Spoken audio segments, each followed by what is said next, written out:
Good morning, everyone. Welcome to the Friday show of Ask a Coach a Question. I'm your host, Sean Butner, certified high performance coach. And, this show is all about answering the questions you guys submit throughout the week to help you advance your life and goals in your career or life in general, relationships, health, that kind of stuff, and feel more joy, confidence, and engagement. So I'm really excited for this show because I had a question this week on, is there anything that can help me with brain fog? Somebody was like, I have a young infant. I just always have that brain fog. And I was wondering if there's anything that might be able to help me out. So jumping right into that. First off, guys, if you have any questions or like this video, make sure you like, share, subscribe, do all the social media stuff as you see the banner pop up. And if you have any questions, I'll schedule it for next Friday's show. So I really love doing these. It's exciting. It's stuff that's grounded in real questions people have. And so instead of just saying high performance, can help you, you can actually see it in action. And that's what I love about this show. So, okay, getting into brain fog. The first thing we have to believe about ourselves when it comes to if you have brain fog and you're struggling with it is that you can create the energy that you want. And I'll caveat this that, this idea of, not being as sharp mentally as you want could be for many different reasons. So you definitely want to check in with your medical professionals, your doctor, because it could be something serious. It could be, lack of sleep. It could be hydration. It could be nutrition. It could be allergies. There are so many different reasons why we can be staring at a computer for too long, right? And so there's all these different reasons. So we need to get clear on what is causing it, but we also have this belief that we can generate and create the energy that we want every day, right? So if you're asking yourself, how can I get rid of brain fog? You're probably already in that boat, and I want to honor that because, you're trying to figure out what the other way is. So, anyways, instead of getting tripped up on that. So get clear on what it is. Contact your medical professionals if it's something like that. And so if it's not something medical, in my experience for myself and clients, you have to review your energy creating habits, okay?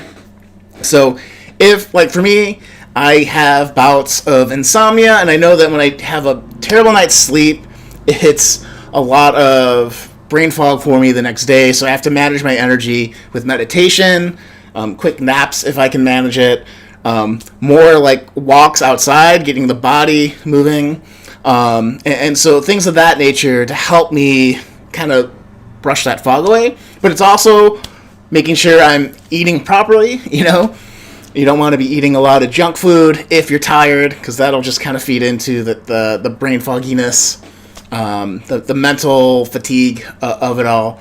You need to make sure that you're drinking tons and tons of water. So many times when we feel exhausted or we don't feel like we can think as clear, it's just we're not drinking enough water. So the high performance standard is 3 liters a day if you can manage. If you're active and sweat a lot, maybe 6. All depends on you again, but that's another kind of avenue to attack it as an energy habit. Making sure that you're moving your body, you're exercising. If you've been consistently sitting for long periods of time because of your career, it can, that can have an impact of slowing down your mind. So you got to make sure you're getting up, if you're standing when you can, if you're working at a desk, and just making sure that your body is getting worked, right? Because it's counterintuitive. It might make you feel more tired, but it can sharpen your brain. And trust me, I learned that through marathon training. When you're running for forever, miles and miles and miles, your mind eventually gets to a point where your body's tired. Your mind is like, okay, let's distract ourselves. So, as a little anecdote. Okay, so you got to review your energy habits. You need to make sure you're executing, right? So it's one thing to know that you need to sleep well, hydrate, eat properly, take care of the ABCs of maintaining your energy. It's another thing to be like, before lunch, I'm going for a 20-minute walk outside, or it's, I'm going to do jumping jacks before I go into this meeting, or, I'm taking the proper breaks, right? That's another habit I didn't mention on creating energy. But if you're staring at screens with lights on for a lot, or for long periods of time, it's really important to take eye breaks or to just break up your focus. So every hour, spend 2 minutes just closing your eyes, taking deep breaths in and out, just and little breaks like that consistently throughout the day can help you focus better, help you clear out the cobwebs. Okay, so we know you have to get clear on what's causing it. You have to review your energy creating habits. You have to execute on those with boldness and intention. We also have to review which ones are working for us, right? So we might say, I always go for a walk, but I still feel tired. It's not really effective. So what are the habits that are really helping your energy? And then conversely, what are the habits that are draining your energy? So if you have that brain fog and you're making bad food decisions, that's maybe a habit you need to kind of figure out and have healthier snacks or whatever you got to do to figure that out. I won't solve that in this video today, but just being aware of what is helping you focus and what it isn't helping you focus, and being conscious of every week what's going on there. So keeping maybe a journal to help you with that. And then finally, it's to engage your social group. So if it's you're tired, and in this case there's a mention of a infant, do you have people that can watch the kids so you can get a solid 9 hours of sleep? It's like the gold from what I hear. My friends that have kids,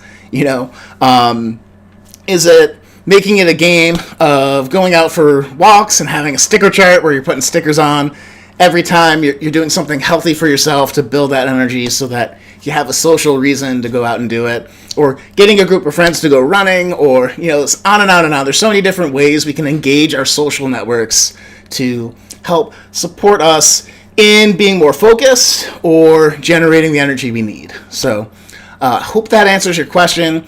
This is using the high performance walkthrough kind of like set of questions and areas that we focus on in high performance to address this problem.